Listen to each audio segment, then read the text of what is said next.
ಮೊರೆಯನ ಕೇಳಿ ಕ್ಷಣದಲ್ಲಿ ಬಂದಿ ಎಂದು ನಾ ಮರೆಯಲಾರೆ.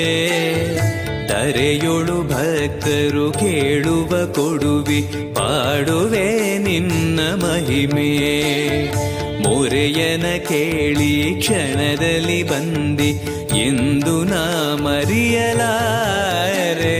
ಧರೆಯೊಳು ಭಕ್ತರು ಕೇಳುವ ಕೊಡುವೆ ಪಾಡುವೆ ನಿನ್ನ ಮಹಿಮೆ. ಭಜಿಸುವರ ಕಡೆ ಹಾಯ್ಸುವನು ಅಭಯ ನಾನೆಂದು ನಿಲ್ಲುವ. ಮನಧನಿಯ ಗುರು ದರ್ಶನವ ಕೊಡುವ ಹರುಷದಿಂದ